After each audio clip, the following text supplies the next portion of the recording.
Welcome back to Frenemies, the podcast about marketing, growth, and sales, and how the two departments can speak and work together. Today, I am joined by So close. Jennifer Montague, the Senior Director of Go-to-Market at Verdane. Hi, Jen.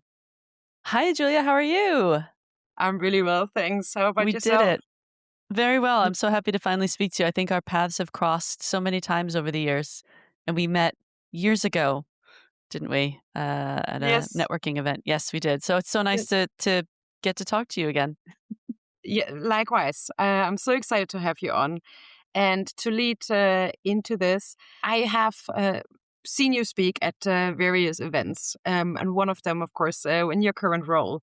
And you seem very excited about what you're doing. So I would like to hear, of course, about what excites you the most about your current role in Verdane. Yep. So a little bit about Verdane. So Verdane is a private equity firm. And so we look at investing in tech and sustainability companies, predominantly in the Northern Europe region. So that's kind of our sweet spot, is looking at these wonderful SaaS companies coming up. And I look after specifically B2B companies. And so as my role of go-to-market senior director, I help our investment team during due diligence to look at companies that we're thinking of investing in. And then once we invest in them, I work with the portfolio company directly to help them grow, looking at their go-to-market. Now, my background is in marketing, but obviously marketing and sales and CS and even product are so closely kind of connected in the go-to-market process. So even though I'm go-to-market, senior director of go-to-market, I am usually with a marketing lens looking at the go-to-market. So I help the companies grow, because if they grow, we're happy, right? We want to sell these companies for a profit someday. So we need to make sure that we turn these companies into growth engines. They have to be good. They don't just look good. They have to be good. And then I also work with the exit team to prepare companies for exit. So when we're ready to sell the companies on. So I get to work throughout the sort of investment cycle of these companies, and actually just returned yesterday from working with a portfolio company. So I'll fly out to them, do 1 or 2 day workshops, meet with them, and really roll up my sleeves, look at the data, and come up with tech, even down to tactical level. How can we drive growth and scalability at these companies? It's not the growth at all costs, it's smart growth, scalable growth. So I really, really enjoy it, because it is a different company every time. I'm kind of a fractional CMO for a bunch of different companies and a bunch of different verticals, and seeing how different motions play out, seeing how different companies um, optimize different things. It's a really great way to stay sharp in your marketing. And then I also see, obviously, some of the common problems that a lot of these companies have, and use my platform to try to adjust it and fix those things at scale. That sounds super exciting and already leads into the next question. So, how do you define a good go-to-market motion? Great question. So I think I'll start with what people are getting wrong, in my opinion. And this is something I kind of talked about even before I joined private equity, but I think we focus way too much on pure acquisition. We operate in silos. Marketing, sales, CS, product are all operating against different targets, different definitions. And I think that we need to focus a lot more. So I like to work on the bow tie, which is, if you take the traditional funnel of awareness, education, yada, yada, yada, and you put it on its side, and you go all the way down to commit or close one, we kind of end there, right? A lot of times, especially marketing and sales, we go, okay, we hit our target, we close the customer, congratulations, high fives, ring a gong, and let's start again, right? And in SaaS, that's not how you make money. Yes, you can close customers, but you need them to renew. You need them to pay you every month. You need them to expand. And we often forget about what we call the right side of the bow tie, which is what happens when that customer signs. How quickly are they onboarded? How quickly is it a smooth onboarding? Do they get their time to first value very quickly? Are they happy? Are they using your product? Is your product delivering what it promises to deliver every single time to keep them coming back? And are you expanding them? Are they buying more? Are you upselling? Are you cross-selling? And then are you turning them into advocates for your brand? And I think we in marketing and sales, we tend to forget all about the customer once they sign on the dotted line. And that's something that I think we are getting wrong. And now that I'm working in PE, I can see the importance of upsell. I can see the importance of net revenue retention. I can see the importance of retaining those customers and expanding upon them, and how it reduces CAC. And that's my new kind of hill to die on is we need to reduce CAC by focusing on what we can do and how we treat our customers, not just how quickly can we get them to sign. Absolutely. From what I've seen, I I think there are several factors. So firstly, I think marketing doesn't forget about the customers because we need the customer cases and everybody loves those. True. But the steps between Mhm. between like the good customer case and the closed deal is definitely a hidden spot, not often looked at. My assumption, though, is that that also connects to the scale of the company and their maturity. So if the company is still working on like the sales and marketing alignment and tracking these steps and how can we have a better handover of a lead and how we can align that better, then the focus isn't there yet on the customer success and on the customer side. I agree, but I think maybe the answer to that is to focus on the ICP. And that's something that we really like to look at. And ICP does not stand for I can pay. ICP is your ideal customer. And we kind of forget that, right? When we get in this opportunistic, oh, I got to hit my target, you look for the person who's willing to pay rather than the person who is going to buy quickly, onboard smoothly, use the product, love the product, get value out of the product, and then recommend the product. So I think I agree with you. I think it's different stages. And I should clarify that at Verdane, we look at B round and beyond. So the companies are already kind of in that scale up phase. They've hit the product market fit. They have they're on the path to profitability. They're not there yet, but they have that kind of the foundations usually in place. But I think is it the first thing I do when starting a company? I wouldn't focus on customer marketing, of course, because you need the customers before you can focus on customer marketing. But I think the hard thing for founders and ultimately salespeople is saying no to people who are willing to pay, saying no to those bad fits who are willing to give you money, but you know that they're going to probably churn, but at least, hey, it's ticking that box. It's helping me get that one step closer to ARR goals, quota, whatever that might be. I think that's the part that especially smaller companies struggle with is leaving money on the table, right? Yes, and that's also where the problem with the ICP comes in, right? Because you have that set ICP, and everybody has agreed to it in the ideal case scenario, has a clear outline of it, but then actually sticking to it and focusing in and saying, no, no, this is our ICP, this is what we're working for, not all of the other like sidebar around it, but actually that ICP. Absolutely. I've seen that many times as well. But that also brings me to the next question on the balance for founders. So the balance between structure and set motion, and at the same time innovation and testing. What advice do Yes. you give the founders you work with on that balance? I think that's a really great question. And maybe also to apply an investor's lens, we don't necessarily want you to be all things to all people. We don't want you to have a huge TAM. We want to see the people who are dominating a certain space. And you can't dominate a space if you're everything to everyone. Because if you're everything to everyone, everywhere, all the time, then you're not really anything to anybody. And that's a trap I've seen sometimes where people are like, our TAM is, 3 billion. And you're like, well, that's not really. That's not really what we want to see because that's very vague. But I think it's having a very clear vision of what you're. I don't want to sound repetitive, but you know at the end of the funnel who are these customers who really thrive with our product, who loves our product, and how can we double down on that? How do we expand upon that? I think it's better to be really, really great for a small number of people than okay for a huge number of people. And I think I've had 6 investment companies in my career. I've worked at companies for the last 10 years. I've worked at different startups and scale ups in Copenhagen. I've had 6 different funding rounds. So I know what it's like to be on the in-house side of things. And when you usually get an investment, your targets go up, right? And they kind of shoot through the roof.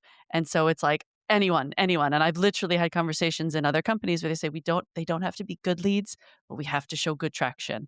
I would say that that's setting you up for failure. So I think putting in structures in place that do kind of help you disqualify people who are going to take up CS time, waste sales time, because you also have to think of time efficiency. It's not just about price efficiency, but if you have a sales team working on really bad fit leads who are going to churn eventually, what could they be doing with their time with good leads, big deals, complex deals, right? You also have to think about, we look at touch points, for example, we look at time spent, time to close. If we can focus on a really good ICP who is perfect for our product, you're going to close those deals faster. They're probably going to be a bit bigger. And that means sales can focus on these more complex deals. So I think you have to look at the whole picture of, it's not just how much revenue is coming in, but it's also looking at, we talk a lot about efficiency, scalability. Um, Efficiency is not something to be kind of deprioritized, because what can you do with that extra time? What can you do with that extra money is going to help your business. So I would say striking a balance, it has to be a database decision.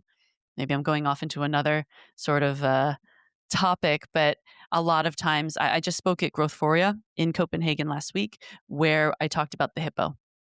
And the HIPPO stands for highest paid person's opinion. And that is usually what drives your growth, or what drives your strategy, I should say. And you need to move away from that opinion-based marketing and that marketing by consensus, and you need to move towards database decisions. If your data shows that this person is not going to stick with you, it's not really worth your time investing in selling to them and onboarding them. So I think when I do speak to founders, it's kind of showing them the data and saying, yes, okay, great, you generated this many new logos, but let's look at your NRR. Let's look at your churn. Let's look at how much is actually coming through annually. Those are different stories sometimes. Yeah.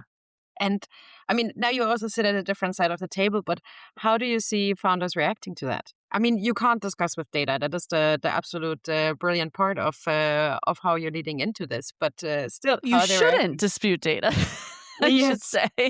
You shouldn't. It doesn't mean it doesn't happen. But well, it's funny. And now, as an in-house marketer, I was very data driven. And that's how I built my career, is looking at data. It's not, you don't care about my opinion, you care about the data. And that's how I always kind of conducted myself. But I was always fighting upwards. As an in-house marketer, I had to fight upwards to say we shouldn't be based on SQLs. Well, SQLs are predictable. All right. Well, I guess we're looking at SQLs now. I don't think that that's what we should be doing, but I would lose that battle to the HIPPO. But now I'm coming in from the investors. So now I'm kind of at the top, Yeah. which is a really nice place to be, to say, no, this is what we need you to do. This is what we need you to focus on. I mean, maybe because now I'm the HIPPO in the room, I'm getting told what I want to hear. But I think what I often see is relief, because I think what we're saying is not rocket science. It's not this new wild concept of looking after your customers and going after the good customers and treating them well and helping them expand and succeed. That's not a new concept. And putting a process around word of mouth marketing is not a new concept.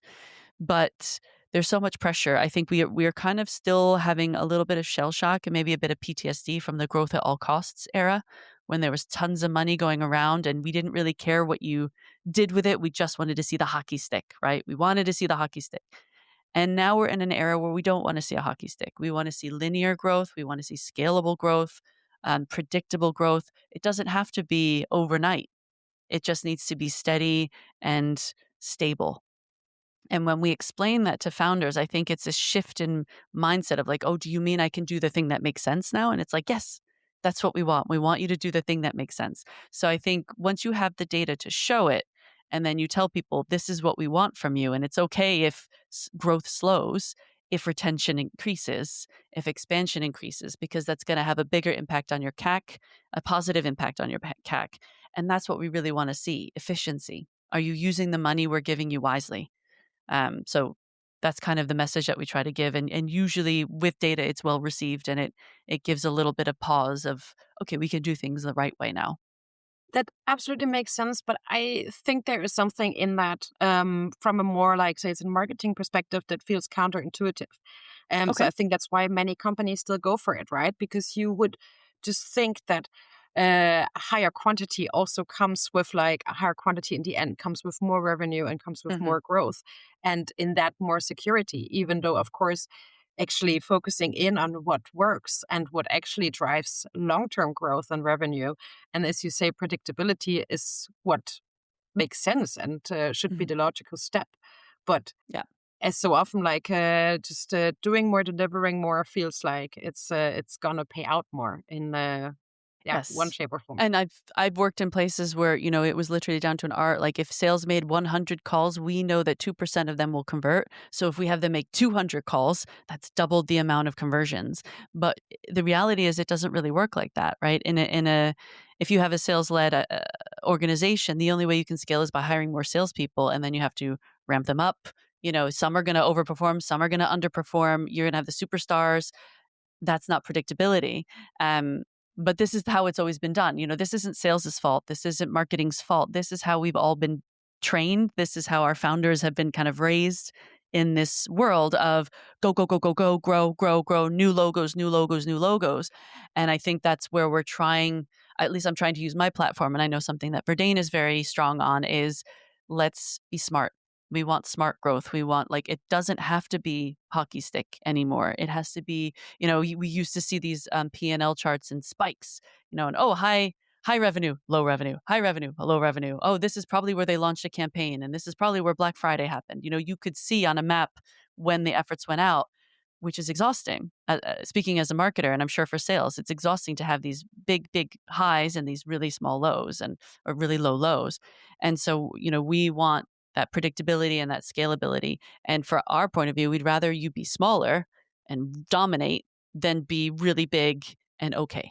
Operating in that kind of red ocean and, lots of competition, and we'll get there, but the thing that is appealing to us are these small dominant players who do one thing really, really, really well. That's what we want to find, and then we'll help you grow the right way. We have the deep pockets, we have, the contacts, we have the chair people, we have the other executives who can come support you. But ultimately, that's what we want to see is we don't want to see this growth, this hyper growth, because we know with hyper growth comes hyper decline at the same time. That absolutely makes sense, and speaks wonderfully to yeah, sustainable growth, Mhm. which is yeah, what actually is more is paying off more in the end. Yes, it's just Mm, hard, I think, for people to see it. I think as you kind of highlight, it's scary. If it's like, oh, we're going to say no to this deal.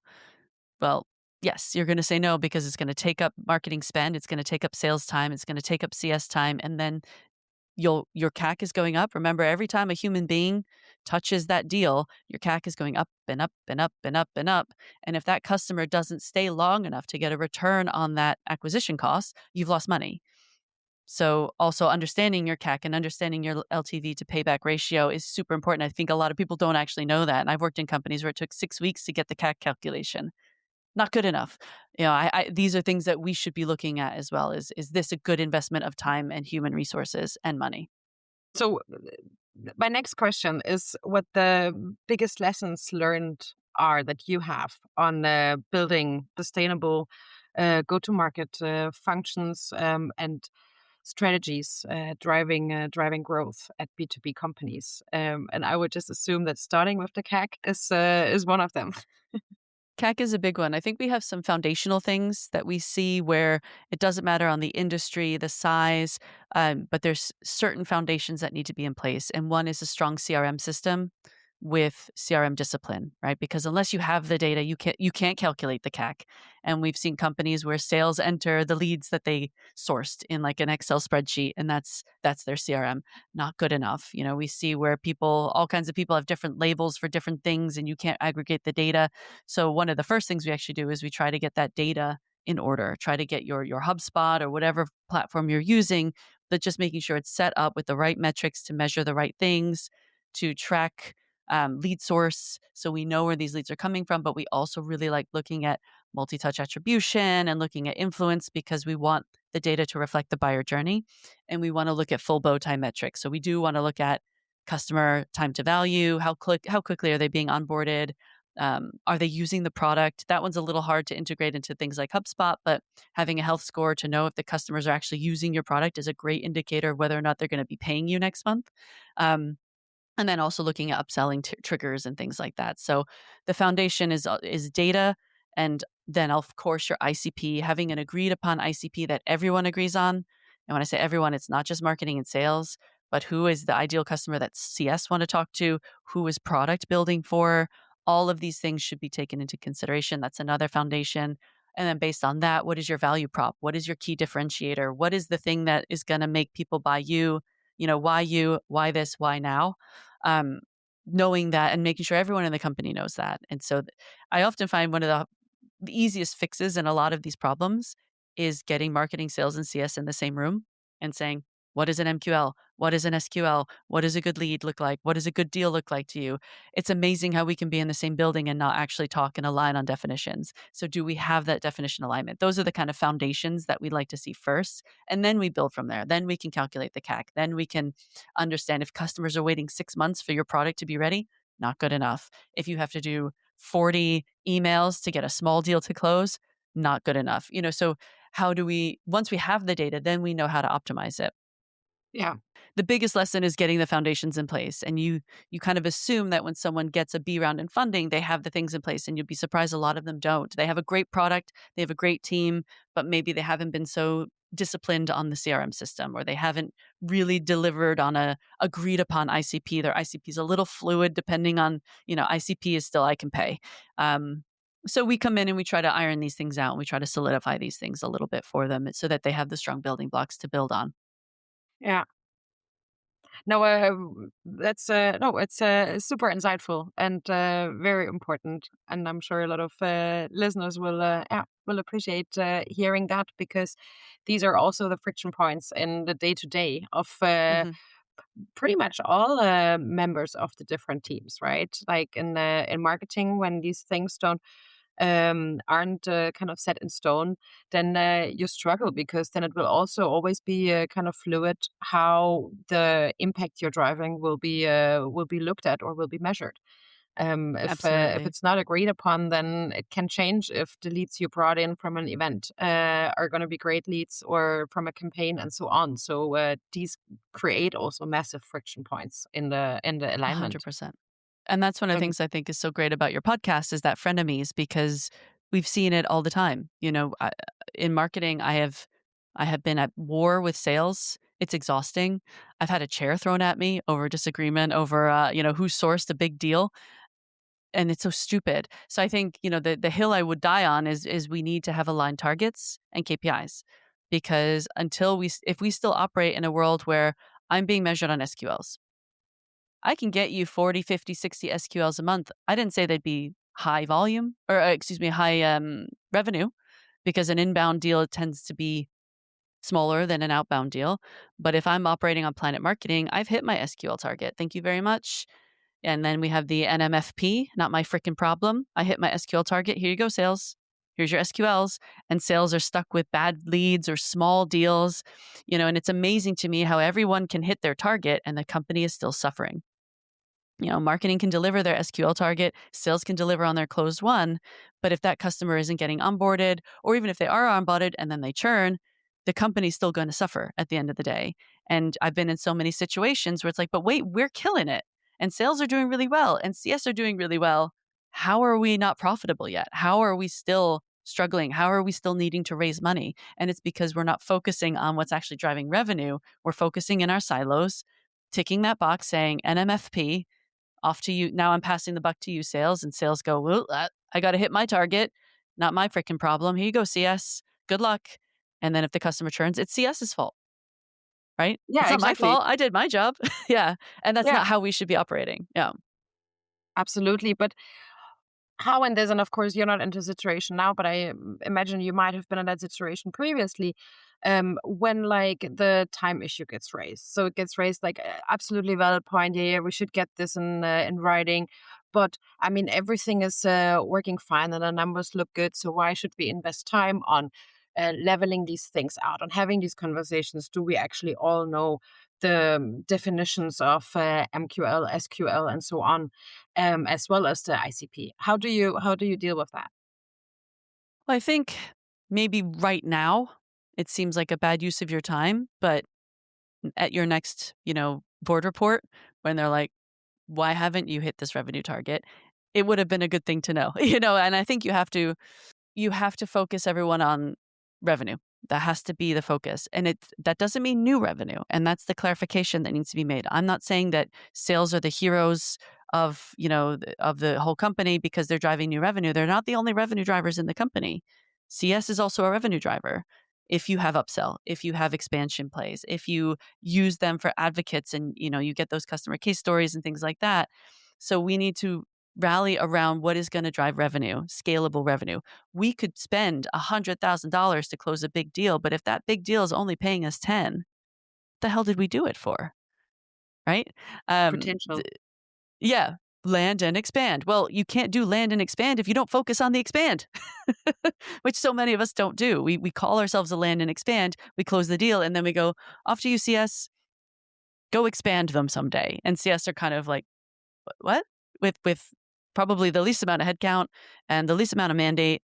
And it's not something that we often look at. We look at churn and we get mad if people churn. We celebrate if they don't churn. But what are we doing to facilitate expansion? Because I firmly believe that marketing is in the best position to facilitate and optimize the full customer journey. Your sales have their part, and it's a super crucial part. Marketing have their part, but marketing can do sales enablement, right? So marketing can help sales with those customer case stories, with those assets. Marketing can help remove those touch points. So instead of sales having to send 6 emails, maybe we can cover it all in one. Maybe we can cover it in a video. Maybe we need to be better at what information we give them earlier in the funnel so they don't have to send those emails. So marketing can really help move the velocity of these deals, increase the deal size of these deals, increase the closing rate of these deals, but marketing can also help with onboarding, right? We can make an onboarding video. We can make a really pretty onboarding document. We can run a webinar. We shouldn't expect CS to create marketing assets because it sits in their, it's their job now. They're a customer. Sorry. The amount of times I've been told in my in-house job, once they sign, they're not your responsibility anymore, marketing. BS. They are your responsibility. They're everyone's responsibility. It's sales' responsibility too. If this customer gets unhappy because they think they were sold something that they didn't need, that's not CS's fault, right? So we need to, as a team, we need to work together to look at what is actually driving the revenue. And if you have a long sales cycle, and this comes up a lot, right? If you have an 18-month sales cycle, it's really hard to reward and measure performance based on a sales cycle. So you look at leading indicators. You look at, opportunity to close rate. You look at the touch points, and that's why you need that data foundation. So if we can point to something and go, okay, well, since marketing have done X, Y, and Z, the deals are moving faster. This piece of content has been really helpful in getting educated deals in our pipeline. You need leading indicators if you can't just point to revenue. And I think that's where a lot of people get stuck is when I say everything needs to lead to revenue, they think, well, if we have a long sales cycle, we won't be able to measure. So let's just stick to what we know. Let's just do the SQL thing, okay? And we fall back into those default positions. But we need to look at bow tie metrics that tell us, are these deals moving quickly? Are they good size? Are they good good fit? Well, because there goes a lot of human element into data hygiene and having the good data in the Yes. CRM, right? Because it means Hmm. that, well, first of all, in a like general tech setup, of course, all of the systems need to be integrated, connected, so as many things can be measured and kept in one place. But in the next also, because it means that sales needs to actively like keep all the data there, the touch points, and so on, Hmm. which of course also is an often and down prioritized task because it is time Yes. consuming. Agree. I 100% agree. And I think we now have some AI tools in place that can help with that. What I also think we need is a RevOps team. I like having that single source of truth. They're not in marketing, they're not in sales. They own the data. So you don't have that debate of, well, my data says this. I mean, I've worked in companies where marketing's looking at HubSpot and sales are looking at Salesforce. Well, which one is right? They're not always going to be right. So I think having that RevOps team who can manage that data and who can put those things in place that work for sales, because I've also, when you have to make 100 emails a day, when you have to make 60 calls a day to say, oh, but make sure you go in and fill this field out exactly as we need it, I can appreciate that's a pain in the ass. Yeah, um, absolutely. and it's the first thing to go. But we need to know. So I often say like have a drop down menu or have it automatically tagged, and there's other ways you can do around it because without the good data we won't know, and that's the double edged sword curse of this data is people need to have discipline. People need to take time and care to do the data, or it's not going to be good enough, and then we're going to go down the wrong direction. Yeah, absolutely. Yes.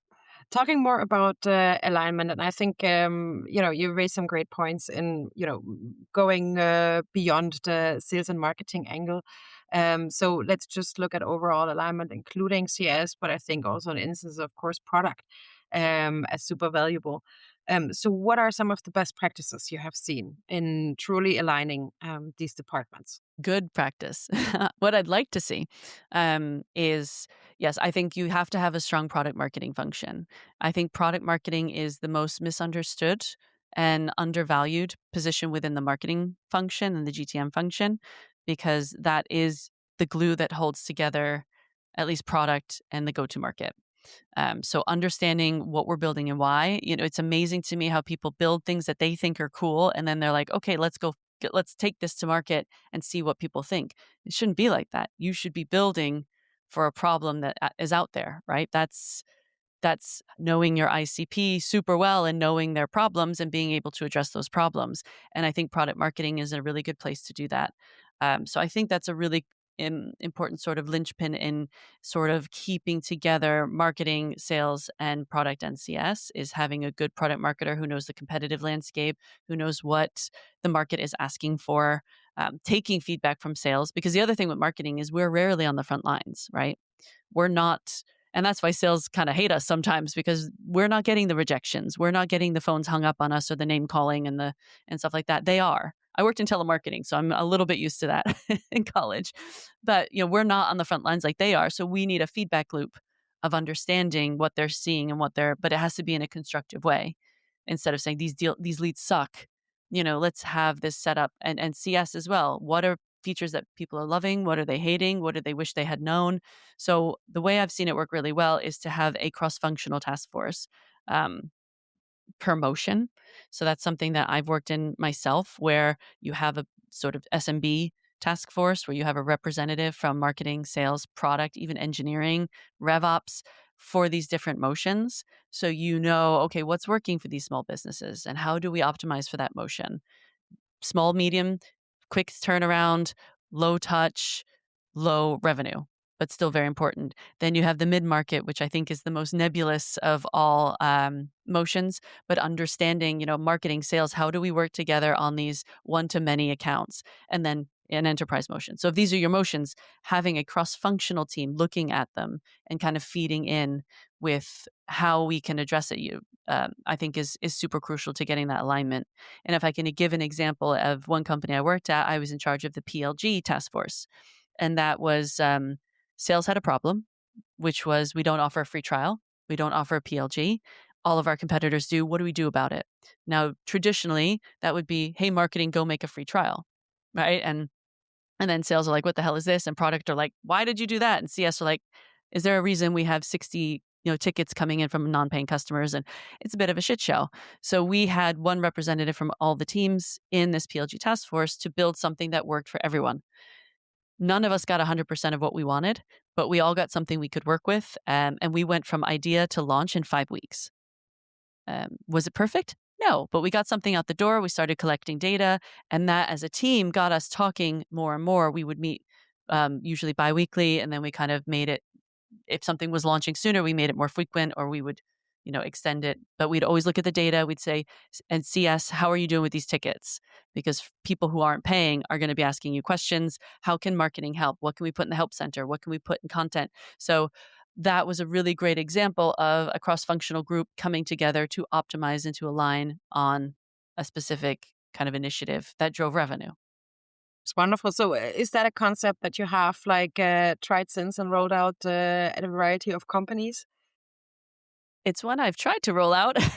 But I think it's the first step is getting that alignment. So getting marketing and sales in the same room. And I think one of the areas that I'm trying to do more of is right now I get brought in for marketing, but I'd like to be brought in for marketing, sales, and CS together in a room. So right now I go to companies and I say, you should do this, this, this, and this, but I don't facilitate it. I just hope that they do. But it's definitely something we advise. If you're going, I was just with a company in Belgium just yesterday, and that was identifying what is a mid-market. We think there's potential here. What is it?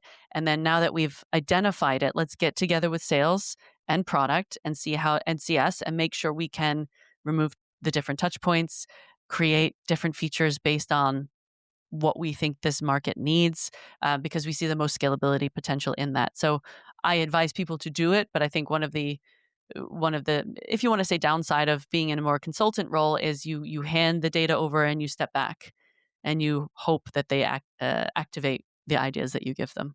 So time will tell. Well, crossing fingers that yeah, they will of course listen and work on it. Yes. We already talked about founders, C level. So my next question is, how do you get buy-in? How do you get buy-in from leadership, and then specifically, of course, also sales and marketing for new go-to-market motions or optimized go-to-market motions? I think that's a question that comes up a lot, right? But 90% of the time, I'm brought in because something's not working. So, you're operating from a position of we're open to change. We know something needs to change. We have some data over here. It's not great. We have some data over here. It's not great. We don't really know how to tell a story. So I think most of the time, it's pretty easy to get that buy-in when you show the data. When you say, here's what you're missing. Here's the potential of what you could do. But of course, I have at a lot of these companies, if it is a founder-led company, they can be an ego at play. And that is something that any company I've worked in has come up at one point or another, maybe not necessarily with the CEO, but if there's a founder there and this is their baby and this has been their baby and it's been their passion for so long, there can be a lot of resistance to change. And that is where you have to be very sensitive. You have to be understanding because they've done something right. You're here, right? We're meeting. You've probably got a couple million invested in this idea that you had in this company that you started. But the concept that I like to carry with me is the people who got you here aren't always the people who get you there. And I think understanding with some, there usually is this understanding of like, I don't have the skill set for this. A lot of these companies with someone's idea in college, right? Or this passion project that someone had. And now it's a multi-million-dollar company with offices in 3 countries. And it's like, ooh, they didn't teach me this at CBS. This is new. Help me. So from a Verdane perspective, we offer coaching. We help make a board of advisors who have done this before to help guide the CEO and the founders. So that's really important to kind of change management. But I think those are the rare cases. Most of the time, it's here's the data, here's what the data is telling me, here's what I think we should do. And usually people are on board with that change as long as it is data based. And I think the other thing, at least from a consulting role, is to not come in and pretend you know everything. So that's why I like to physically meet the people and get to know their processes, get to know their ways of working, even sometimes get to know some of the politics, because there's always politics involved in these relationships. So understanding those dynamics and then coming up with something kind of showing, like, I took the time to get to know your situation. This is not a copy paste that I do from another company. And this is what I think we should do because of X, Y, and Z, and then working with them, not going, do this, I'll see you later, but here's what I think. What do you think? And that's why we had a 2-day workshop of 48 hours together where it's like, here's what I think. And they could challenge. And in order to do that, you have to have relationships. It's a lot of relationship building and making sure that you're trusted and making sure that, you respect the journey they've been on. Yeah, absolutely. And Mm. I think some of these, of course, also go for yeah, general alignment motions. I just had a conversation the other day about like sales enablement and how to focus in on that collaboration, and also for marketing to get your like foot in the door basically, and get heard and not understood as this supportive or just supporting function.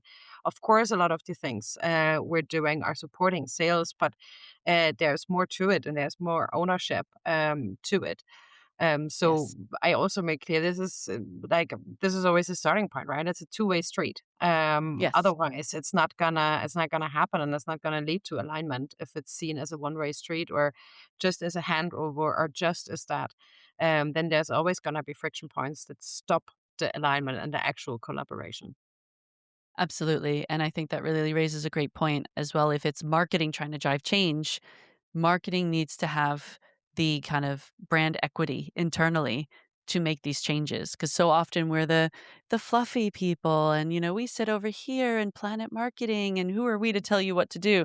And I think and this is something we talked about on our podcast Marketing Corner just last week, was how do you build that credibility? Because marketing, if you're not using marketing to drive growth, if you're a service department taking requests and updating sales decks and giving out one pagers, you're not getting your bang for your buck out of marketing. You have a service department. And then it's no wonder that people go, marketing's not doing anything. Marketing's not really contributing to revenue if you take that back seat. So I really want marketing to step forward and say, we have the data, we know what is resonating, we know where the good ICPs are, we know the value prop, let us help you. And that's why I'm really big advocate of this bow tie. And anyone who knows me is listening, she's like, if every time she says bow tie, take a drink, because I say it a lot, but I really think it's a really great visual of like, here's all the stages of the buyer journey. Here's how we can help you.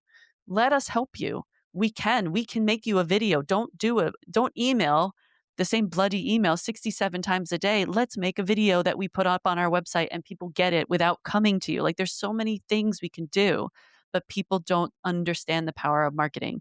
They think marketing is a support function to make your decks look pretty and to write fluffy blogs that no one ever reads. And that's kind of our fault as marketers, because there are bad marketers out there. There are marketing teams who do that and wait to be told what to do, update the thing, and go back and wait to be told what to do. Like, get in the damn driver's seat, because you're the one who's going to drive the growth. The only team in an entire go-to-market function that is poised for scaling is marketing. Everyone else, you have to hire more people to scale. You don't have to hire more people for marketing if you do it right. And I don't want the takeaway to be you don't need a big marketing team, but you don't. Our average marketing team in B2B in our portfolio is 5 to 7 people. And we have 180, 200 people companies. The average is 5 to 7, but it's because we cover the buyer journey in such a way that we don't focus on the bullshit random acts of marketing that don't drive anything. We focus on what's driving things, and we focus on these stages and how we can move these deals along. So it's about focus, it's about priorities, and saying no is a really, really important part of being a good marketer, is knowing what to say no to. And when you can do that, then you can focus on things that are actually going to matter, and then you build up that internal equity that people trust you and people see you as a growth driver, not just a service department. Absolutely. I'll get off my soapbox now. Yes, so new for this episode, drinking game on bow tie, and yeah, every time I say bow tie, drink. Yeah, saying no to customers, saying no to C-level, tasks or requests, to sales. Yeah. And that's a little bit about my talk in Growthphoria was, you can't just say no. Like, if you have a hippo situation, which is the highest paid person's opinion, if it's you and the CEO says, I want this to be purple, and you go no, you're going to be making stuff purple. You don't have the brand equity to go up against the CEO. You have to say no because we tried this and this is what we saw. No, because this isn't aligned with the strategy. No, because I don't have the bandwidth. Here's my campaign calendar. Here's all the stuff I'm doing. So if you want me to take on this project, what am I taking out of here? I find if you can say no because ... that is going to be a lot more effective than just saying no. And if you need to have a strategy and know your data and know it's working to say because without that, you're going up against a hippo and you're going to lose. Absolutely. Now, unfortunately, we're already like in the last minutes, even though I could chat with you longer. And do part 2 someday. Yes. If we can get our calendars sorted. But you talked about change, because a lot of these things, like driving change, but also adjusting go-to-market motions, and a lot of these initiatives are, of course, change. So how do you, both as like a go-to-market leader, but also in your current role, working like on on a like outside or consulting part, how do you lead teams through change and organizations? It's really not easy. Change management, I think, is 80% of the challenge that we have. Again, people are very stuck in their ways of doing things. They don't see the big picture, or it's hard to make that case for why you need to put more work into things. But I think most of it, first, it is building that relationship. So internally, as an in-house marketer, I had to understand sales' pain points. I had to understand CS. You have to become a subject matter expert in everything as a good marketer, which is also part of why it's so hard, but also why I find it so interesting. So you really have to have those relationships. You have to understand where people are coming from. You can't bulldoze your own way in. That never works for any, not just marketing, but anything. Anytime someone comes in and says, I know what you're going through, but they don't, you can tell they're full of you know what. So I think change management, a lot of it is relationship building. So from an in-house perspective, that is understanding your colleagues, understanding what they're going through. In Denmark, we have this concept of, the Friday bar. And that's where a lot of these things happen for me is like, hey, so sitting down over a beer and just saying, I understand your struggles. I understand where you are. Informally meeting people, I think, is a really great way to build that relationship. But then you have to have structure. You have to be a very structured person. Whenever I go into any of these meetings, I have a slide deck that shows as simple as possible, this is what I'm thinking and this is why. And this is backed up by data. So, I find when you go in there and you just shoot ideas around and you're like, what do you think? What do you think? What do you think? It can get a little bit messy and a bit fluffy. I like to go in there saying, these are the top 3 things we need to agree on today. We need to walk out of here with this agreement. And I think coming in and taking charge is often missed. I sit in a lot of meetings. My whole life is basically meetings these days, it feels like. And so many times there's no agenda, there's no focus. And I have to be the one to go, sorry, what are we here for? Like, what are we trying to get out of this? And I think that's the approach you have to take, is being very clear what the output needs to be. And it's data. And unfortunately, if you have someone who looks at the data, who looks at the structure, who knows that you know where they're coming from and they still don't bend, then you have a problem. And that's where you have to kind of escalate things. And there's different ways of escalating those things. It's very rare that happens, but it's not, it does happen, where you have someone who just sticks their heels in and says, nope, I don't care what you've said. Anecdotally, I had a situation in one of the companies where I used the purple example. I was told by the C-level that they wanted to change all of our CTAs into purple. It was the company color. And I had done an A/B test that showed green gets a bigger conversion rate. And there's neurological studies of, the color green makes you take action and blah, blah, blah. Like, so it all feeds in. And I did a study and I saw that green buttons had 5% more clicks. So when I was told to change it to purple, I said no, because, and I showed my data and I said, I presented my argument and the CEO said, don't care. Don't care. I want them purple. And so I said, okay, fine. You're the hippo. I gave you my reasons. I gave you my justification. Can you please put in writing that you are happy with a 5% drop in conversions?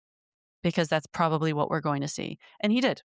He gave me a Slack message. He said, I am happy with a 5% drop in conversions if everything's purple. So, that's kind of a fun anecdote. But, in other places, it's like, I can't work with this person, or this person is stopping our growth. And that's where bigger decisions have to be made.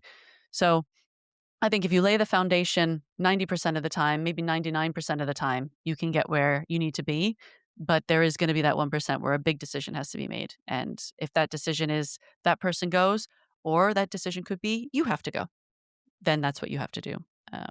That's the sad truth of it. But hopefully it doesn't get there. Rarely it doesn't get there, but don't be afraid to let go is the other answer, right? Yeah. I do have one last question. Also, of Of course, course. we talked a lot about alignment, collaboration, sitting down together, several teams in a room. So what is the kind of leadership culture that needs to be there, or that you have experienced, that actually fosters alignment and collaboration across departments? I think this is a very interesting question. And I think I'm American, you're German. We live in Scandinavia. Right there, you have 3 very different ways of running an organization, right? I'm sure as a German person adjusting to a Scandinavian way, as an American adjusting to Scandinavian, there's a very difference in hierarchy. There's a difference in decision making. I don't want to generalize, but having worked in Switzerland, so I know a little bit about kind of the DACH region. There's one decision maker, and they'll get your consensus, but they'll make the call. Same in America, there usually is one person who makes the call, whereas in Scandinavia, there's a lot of conversations and there's a lot of consensus, and you need everyone in the room to agree, and these things can take forever. And I think it's good to strike a balance between the two. In our Marketing Corner podcast, we were talking a little bit about, I had an interview once years ago for a Swedish company, and I had to meet 12 times with 12 different people because they needed everyone's opinion about me. Whereas in Switzerland, I met one person and they made that call, right? So I think the decision-making power dynamics is something that varies per culture. And even in a Scandinavian culture, you could have someone who is maybe a little bit more hierarchical. So I think it's understanding those dynamics is super important. How I prefer to work is get everyone's opinion on a small thing. Or like, again, like I said earlier, like here's the 3 things I need your input on. There could be 15 things that I need to decide on, but these are the 3 main ones. And I don't want, if I need CS's opinion, I'm not going to go to all of CS. I'm going to go to the head of CS and say, this is the thing I need you to decide on. So it's a little bit of consolidation, but still with consensus. But what I find works, what doesn't work is when you're trying to make everyone happy all the time and you don't have someone who's accountable for this call. So I think transparency, so everyone knows what you're trying to achieve, but then accountability, who's making that decision. And sometimes in some cases, I like to have a racy model, like who's responsible, who's accountable, who's consulted, and who's just informed. I think that's a really great way to do it, to make sure that you don't death by consensus. You can only have so many meetings about one idea before you, as my grandma would say, shit or get off the pot. We have to make a call and someone has to own it. So clear ownership, clear transparency. I want to hear what you think, but at the end of the day, I'm going to make the call that I think is best. Um, and when you lead teams, I'd like to think that I'm a very transparent leader, but I also took the decisions. I'd meet with people, I'd get their opinion, but I was also very good at the big picture. And maybe my idea didn't make sense in the short term, but in the long term, it paid off. And I think that's having that ability to see long term, to understand what you're trying to achieve as a team, as a company, and being able to make the hard decisions and have the hard conversations, I think is something personally I find in Scandinavia is not very common. It's a very risk averse people, and that can lead to indecision. And I think indecision is the worst. So I'd rather have the tough conversation and get things out in the open and make a decision than everyone just kind of not say what's going on, not address the issue, and just potter along like everything's fine when it's not. So I hope that answers your question. I think it's a little bit of a mixed bag of how does the culture operate? How do the individuals operate? What are you trying to decide? But ultimately, I think it's know the big picture, know what you're trying to achieve as an organization, then boil it down like a cascade almost. And then you have to make that call and you have to live with it. And if you screw up, hold your hand up and say, I made a mistake and here's how I'm going to make it better. Because I think that's also something leaders forget to do. You throw someone else under the bus. So you don't get to be a leader and not have, there's good with bad. You get to be a leader, you get to have the salary, you get to have the decision-making power, but when you screw up, you have to own it and you have to fix it. And that's, I think, how you build a leadership culture. Yeah, because I mean that's also leadership also comes with responsibility, right? So if you don't take responsibility and accountability, then it doesn't work, right? And I've seen it so many times. And I think, in the short term, people see these leaders, we've all seen them, right? The people who take other people's ideas and pretend like it's theirs. And maybe I call it like stumbling upwards, like people who kind of keep climbing. A good friend of mine, he's from Brazil, and he has this phrase of a turtle in a tree. You see a turtle in a tree, you're like, how did that turtle get there? And how is it going to get down? And who put that turtle there? And what is it doing up there? And that's kind of how sometimes you feel with these leaders who aren't walking the talk. But I've never seen those people thrive for very long. Eventually, they have to perform. Eventually, they get found out. So I think something I've learned in my career is like, don't sweat that. I will never manage my manager. If you're my manager, you have to make this call. I will give you my opinion, but I'm not going to manage my manager. I'm going to expect my manager to manage. And if they don't, then I will make it known that, someone has to make a decision here. If it's me, then it's me. But I think we have to, this is maybe my hot take, Julia.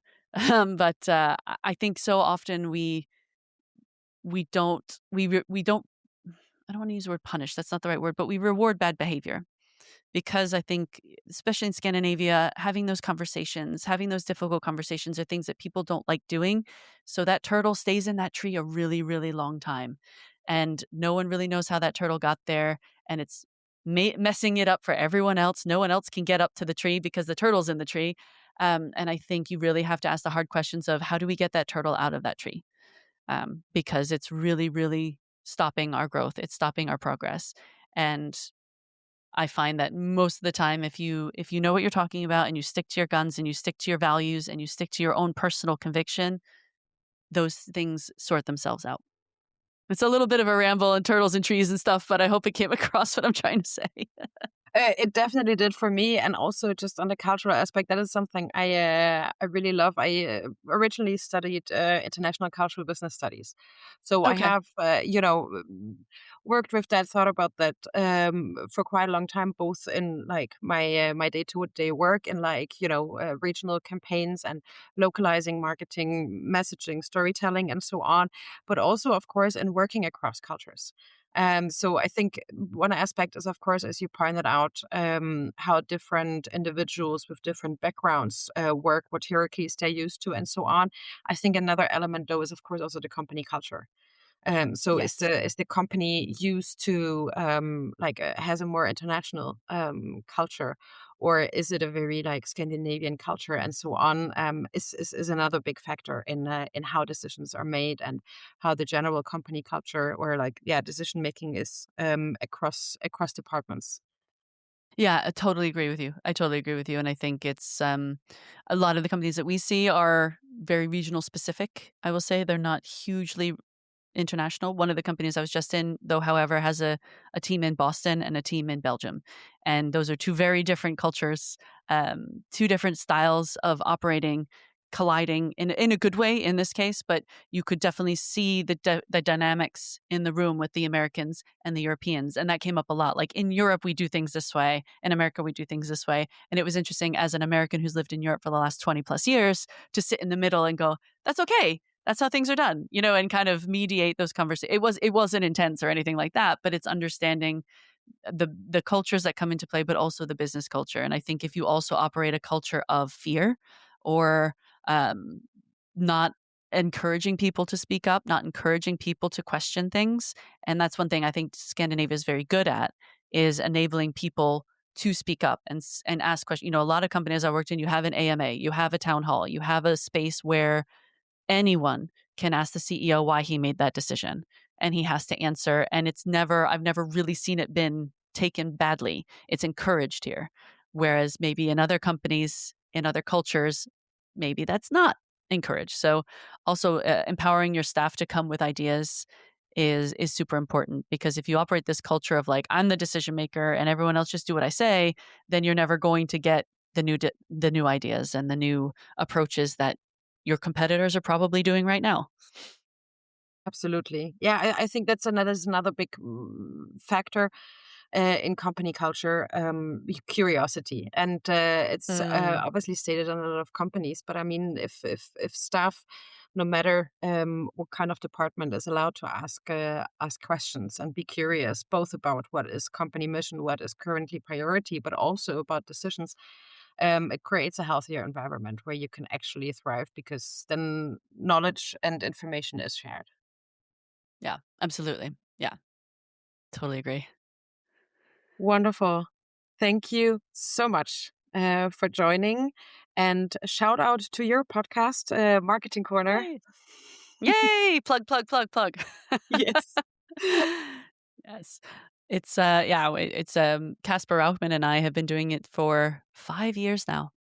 5 years, so, it's been a long time going, but, it's fun, and I'm sure you can appreciate this. It takes time, it takes effort, but the second it feels like work, we agreed that we won't do it anymore, so we're still having a really good time. That's fantastic, and it definitely also transpires to listeners. It's very clear that you two, first of all, have very timely conversations, very important conversations that We try. Yeah, we but try. also very timely topics at times, which I, as a listener, I appreciate. But anyway, so shout out to your podcast, and thanks again for joining me. And yeah, so excited to see and read more of your work on LinkedIn. Of course, see you at an event soon and hear your talks. I'm sure, and it's been so great. I've listened to this podcast, and I met you ages ago when you first told me the concept, and I thought it was brilliant. So I'm so happy to finally be here. So yay! And next time you see me at an event, say hi. Don't message me after saying it was nice seeing you at the event. You know how it is at events. Everybody is busy and talking, and then you don't want to like jump into conversations that are You can happening and jump so on. in. You Okay. jump in, girl. Now I know Next what you time look I'll like jump outside in. of LinkedIn, and yeah, but make sure you jump in and say hi. And other people, go up and say Perfect. hi to people, talk to people. That's how marketers network. You got to talk and get on And that's LinkedIn. why events exist. Like, Yes. yeah, AI is great, but let's all still keep talking. Yes, absolutely. Authentic Yes. connections. Thank you so much for having me. Really appreciate it.